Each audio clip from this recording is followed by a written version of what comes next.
एक व्यक्ति था, लड्डू गोपाल जी की सेवा करता, लेकिन उसका एक मित्र था, वो शंकर जी की सेवा करता था। और शंकर जी की सेवा करने वाला जो मित्र था वो बड़ा धनवान हो गया, और लड्डू गोपाल जी की जो सेवा करता था वो अभी भी साधारण सा ही था। एक दिन दोनों मित्र मिले तो शिव जी की आराधना करने वाला भक्त लड्डू गोपाल जी की आराधना करने वाले से बोला, भाई तुम आज तक कभी उठ नहीं पाए, तुम उसी स्थान पे हो, उतने ही दायरे में हो, कभी बढ़ नहीं पाए आगे। गोपाल जी की सेवा करने वाला बोला, मेहनत तो बहुत करता हूँ लेकिन क्या करूँ, बढ़ ही नहीं पा।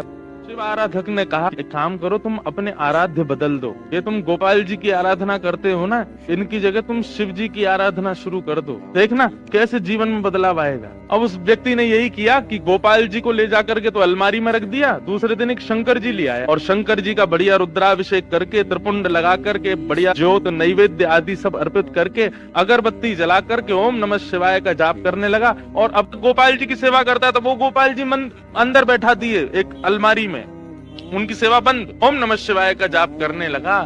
जैसे ही इसका जाप पूर्ण हुआ, मालाओं को नेत्रों से लगा करके इसने शंकर जी को प्रणाम किया, तभी दिखता है कि अगरबत्ती का जो धुआं था ना, वो उसी अलमारी की तरफ जा रहा था जहां गोपाल जी बैठे थे। तो इसके मन में भावना आई कि आज तक इनकी आराधना करता रहा तो मुझे कभी कुछ दिया नहीं, आज तक भी मैं सामान्य हूँ, और अब मैं शंकर जी की आराधना कर रहा हूँ, उनको नैवेद्य धूप दीप दिखा रहा हूँ, तो अगरबत्ती की सुगंधी भी उनको नहीं लेने दे रहे, खुद ले रहे हैं अंदर अलमारी में बैठ के। रुको इनको अभी बताता हूँ। उठ करके गया, अलमारी खोल करके जैसे ही गोपाल जी को पकड़ने लगा, इतने में ही गोपाल जी सच में प्रकट हो गए और उस प्रकट होकर के उसका हाथ पकड़ लिया। जैसे ही गोपाल जी प्रकट हुए, उस भक्त ने कहा, बोले भगवान आप प्रकट हो गए? बोले हाँ प्रकट हो गए। बोले तो फिर ये तो मैं सबको बता दूंगा कि भाई शिव जी की आराधना से गोपाल जी प्रकट होते हैं। गोपाल जी बोले, नहीं भैया, हम शिव जी की आराधना से प्रकट हुए, ऐसी बात नहीं है। तुम शिव आराधना करो, सूर्य आराधना करो, चंद्र आराधना करो, किसी की भी आराधना करो, उससे हमको कोई दिक्कत नहीं है,